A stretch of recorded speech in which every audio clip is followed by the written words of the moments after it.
Hello students, welcome back to the class. I hope you all are safe at home. Please stay at home, don't go outside.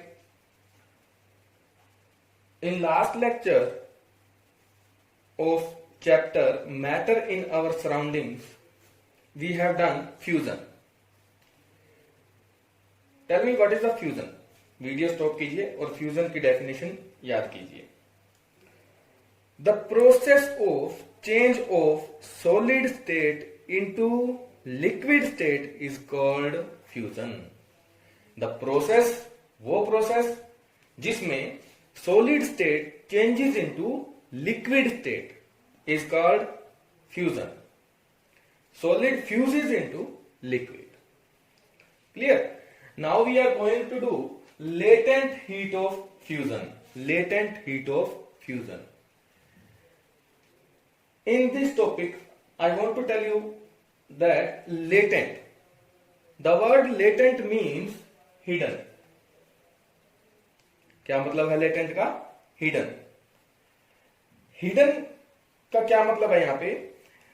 इस context में hidden हम इसलिए कह रहे हैं कि latent का मतलब होता है ऐसी चीज जो अपना काम तो कर रही है लेकिन वो हमें दिख नहीं रही, डायरेक्टली दिख नहीं रही, वो इनडायरेक्ट अपना काम कर रही है, छुपते हुए, हिडन वे में अपना काम कर रही है. ठीक है. और इस कंटेक्स्ट में लेटेंट किसके साथ लगा है? हीट. मतलब ऐसी हीट जो अपना काम कर रही है लेकिन हमें दिख नहीं रही. ठीक है. लेटेंट हीट किसकी? फ्यूजन की. मतलब काम कौन सा हुआ? सॉलिड को लिक्विड में चेंज करने का काम हीट छुपते हुए कर रही है लेकिन हमें पता नहीं लग रहा. कैसे पता नहीं लग रहा? वो हम देखेंगे कि टेम्परेचर नहीं बढ़ रहा इसलिए पता नहीं लग रहा. ठीक है. देखते हैं. I think graph is the best method to understand latent heat of fusion. So let us see. मैंने यहां पे एक ग्राफ लिया है. ठीक है. उस ग्राफ के एक्स एक्सिस पे मैंने हीट या एनर्जी सप्लाइड को मेंशन किया है और वाई एक्सिस पे टेम्परेचर को मेंशन किया है. एज हमारी हीट बढ़ेगी, मतलब हमें एक एक्टिविटी करनी है जो मैं आपको अभी समझाऊंगा. ठीक है. जिसमें हम हीट सप्लाई करेंगे. उस एक्टिविटी हमें क्या लेना है? 1 kg ऑफ आइस लेनी है. 1 kg ऑफ आइस लेनी है. ये देखिए लिया मैंने. आइस के क्यूब्स लिए. क्यूब्स की first layer, second layer, third layer, fourth layer. 1 kg of ice लिए. 1 kg आइस क्यों लेते हैं? कोई भी नई डेफिनेशन ड्राइव करने के लिए, नई डेफिनेशन बनाने के लिए, +1 में आप ये पढ़ोगे कि हम यूनिट क्वांटिटी लेते हैं. वो हमारे लिए इजी हो जाता है डिफाइन करने के लिए किसी चीज को. 1 kg, 1 लीटर, किसी भी नई डेफिनेशन को ड्राइव करने के लिए, कोई नई डेफिनेशन बनाने के लिए, तो हम यहां पे क्या लेंगे? 1 kg लेंगे. 1 kg ऑफ आइस लिया. उस 1 kg ऑफ आइस के नीचे हमने बर्नर में आग जलाई. ठीक है. और अब ये ग्राफ देखिए.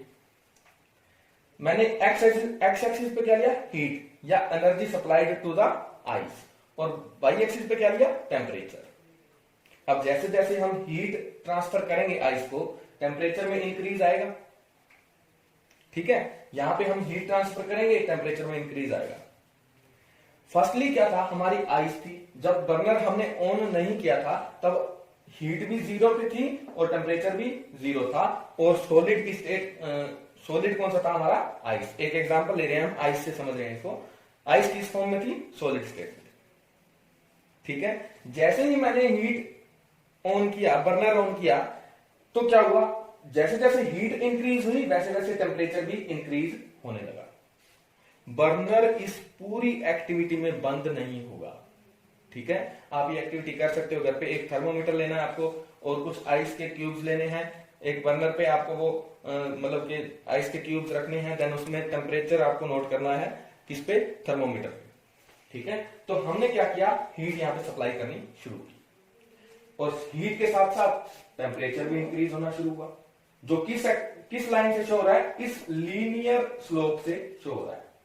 देखिए जैसे जैसे हीट बढ़ रही है स्लोप आगे ऊंचा बढ़ता जा रहा है, टेम्परेचर भी ऊंचा बढ़ता जा रहा है. एक पॉइंट आएगा P, जिस पॉइंट पे हीट कहां पहुंच गई? Q1 पे. Q1 पे. और टेम्परेचर कहां पहुंच गया? 0 डिग्री सेल्सियस पे. अब रिकॉल कीजिए कि सॉलिड में आइस का मेल्टिंग पॉइंट क्या था। सॉलिड स्टेट में आइस जो है उसका मेल्टिंग पॉइंट क्या है? 0 डिग्री सेल्सियस। ठीक है, तो पी पे क्या पहुंच गया टेम्परेचर? 0 डिग्री पे। अब क्या होगा? पी पे वो आइस मेल्ट होना शुरू हो जाएगी, मेल्ट होना शुरू हो जाएगी। अब थोड़ा सोचिए और मुझे ये बताइए कि जब पी पे टेम्परेचर पहुंचा, 1 kg आइस था ना, क्या पूरी की पूरी आइस पी पे पहुंचते ही टेम्परेचर के 0 डिग्री सेल्सियस पे पहुंचते ही लिक्विड बन जाएगी? चारों लेयर एक साथ लिक्विड बन जाएगी। आपने देखा है घरों में ऐसा होता हुआ कि पानी उबल रहा तो एक साथ वो सारा का सारा उबल के इवेपोरेट हो जाए? ऐसा नहीं होता ना। आइस एकदम पिघल रही है तो एकदम से सारी की सारी आइस पिघल जाएगी, ऐसा नहीं होता ना। धीरे धीरे आइस पिघलती है। तो मतलब यहां पे क्या है? पहले फर्स्ट लेयर मेल्ट होगी, then second layer of ice melt होगी, हीट ट्रांसफर होगी ना पार्टिकल से पार्टिकल को, तो फर्स्ट लेयर मेल्ट होगी, सेकंड लेयर मेल्ट होगी, ऐसा होगा। धीरे धीरे आइस मेल्ट होना शुरू होगी। पी पे आइस मेल्ट होना शुरू हुई, हीट अभी भी दे रहे हैं। अब यहां पे भी तो आइस थी, वो पहली लेयर मेल्ट हो गई, दूसरी लेयर भी तो आइस है। तो पहली लेयर के लिए जब 0 डिग्री सेल्सियस टेम्परेचर था, मेल्टिंग पॉइंट था, तो दूसरी लेयर के लिए 0 डिग्री ही रहेगा ना। ऐसा तो नहीं हो जाएगा, चेंज हो जाएगा मेल्टिंग पॉइंट। तो दूसरी लेयर भी 0 डिग्री सेल्सियस पे मेल्ट होगी, तीसरी लेयर भी 0 डिग्री सेल्सियस पे मेल्ट होगी, चौथी लेयर भी 0 डिग्री सेल्सियस पे मेल्ट होगी। और हीट हम कंटिन्यूअसली देते जा रहे हैं। मैंने बताया आपको बर्नर बंद नहीं करना। ठीक है, तो मेल्टिंग पॉइंट तो स्टैंडर्ड है 0 डिग्री सेल्सियस, जिसपे सारी की सारी आइस मेल्ट होगी। ऐसा नहीं होगा कि फर्स्ट लेयर के लिए 0 डिग्री सेल्सियस, सेकंड लेयर के लिए 2 डिग्री सेल्सियस, ऐसा तो नहीं होगा ना। तो मतलब क्या है? हीट कंटिन्यूस चल रही है, लेकिन हमें इस हीट की वजह से टेम्परेचर में राइज नहीं दिख रहा। अब हीट छुपते हुए अपना काम कर रही है, इनडायरेक्टली मेल्ट कर रही है आइस को, लेकिन टेम्परेचर इंक्रीज नहीं कर रही। यहां पे 100 ग्राम ऑफ आइस मेल्ट हो गया, यहां पे 200 ग्राम ऑफ आइस मेल्ट हो गया, यहां पे 300 हो गया, यहां पे 400, ऐसे ऐसे करते हुए 1000 ग्राम ऑफ आइस मेल्ट हो गया। पूरी 1 kg आइस फुल्ली लिक्विड बन गई, लेकिन टेम्परेचर अभी भी इंक्रीज नहीं हुआ। और हीट तो कंटिन्यूसली चल रही है। ये देखिए Q1 से Q2 तक गई है ना। तो मतलब हीट ने अपना काम किया इनडायरेक्टली, बिना टेम्परेचर में चेंज करते हुए। तो इस हीट को हम क्या कहेंगे? Latent heat, hidden heat, that is Q2 minus Q1। Difference of Q2 and Q1 is the latent heat of fusion. Fusion क्यों? सॉलिड टू लिक्विड चेंज हो गया, है ना। क्लियर? चलो नेक्स्ट आगे फर्दर चलते हैं। इसमें Q2 पे पहुंच गए, पूरा का पूरा पानी लिक्विड हो गया, सॉरी पूरी की पूरी आइस लिक्विड हो गई, पानी में बदल गई, चेंजेस इनटू लिक्विड वाटर में बदल गई। लेकिन अभी भी बर्नर हमने बंद नहीं किया। Q2 से अभी भी हम हीट दे रहे हैं, और जैसे ही हमने हीट यहां से देनी शुरू की, ये तो चल रही है कंटिन्यूस, टेम्परेचर बढ़ना शुरू हो गया, 0 डिग्री सेल्सियस से आगे बढ़ना शुरू हो गया। ये देखिए यहाँ पे 0 डिग्री सेल्सियस के बराबर था, अब ये स्लोप बढ़ना शुरू हो गया। अब लिक्विड था यहाँ पे, तो जैसे जैसे टेम्परेचर बढ़ेगा, लिक्विड का बॉइलिंग पॉइंट क्या है? 100 डिग्री सेल्सियस। तो एस पोजीशन पे जाके लिक्विड क्या हो जाएगा?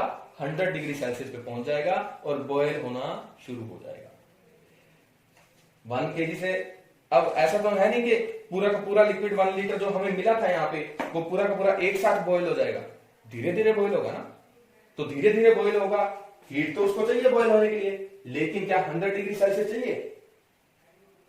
एक लेयर ऑफ वाटर के लिए 100 डिग्री सेल्सियस है, तो सेकंड लेयर ऑफ वाटर के लिए भी तो बॉइलिंग पॉइंट 100 डिग्री सेल्सियस ही होगा।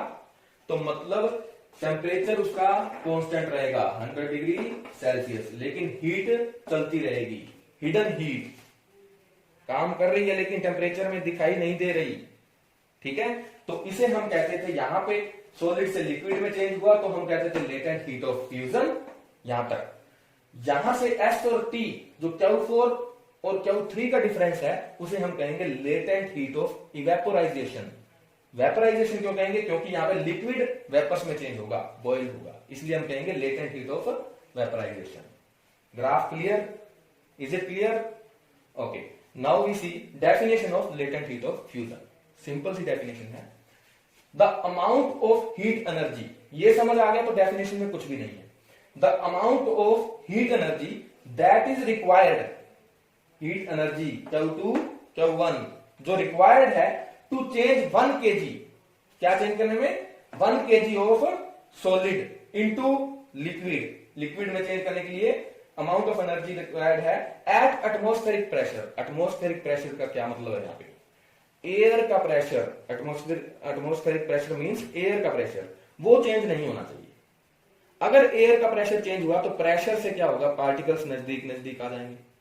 पार्टिकल्स नजदीक आ जाएंगे तो हमने प्रीवियस लेक्चर्स में किया हुआ है, स्पेस कम होगा तो फोर्स ऑफ अट्रैक्शन बढ़ेगा। अगर फोर्स ऑफ अट्रैक्शन बढ़ा तो टेम्परेचर में डिफरेंस आ जाएगा, फिर मेल्टिंग पॉइंट या बॉइलिंग पॉइंट ये नहीं रहेगा, फिर उसे टेम्परेचर ज्यादा चाहिए होगा बॉयल होने के लिए, मेल्ट होने के लिए। ठीक है, तो मतलब at atmospheric pressure at its melting point, at its melting point is called latent heat of fusion। यहां से हमने latent heat of fusion drive कर लिया यहां तक। अब I want you to drive the definition of latent heat of evaporation। कुछ नहीं करना है, जस्ट इसमें थोड़े बहुत चेंजेस करने हैं। सॉलिड की जगह लिक्विड लेना है, ठीक है, मेल्टिंग पॉइंट की जगह बॉइलिंग पॉइंट लेना। क्लियर कर लोगे? सो आज की क्लास में इतना ही। आई होप आपको समझ आया होगा। Thank you class.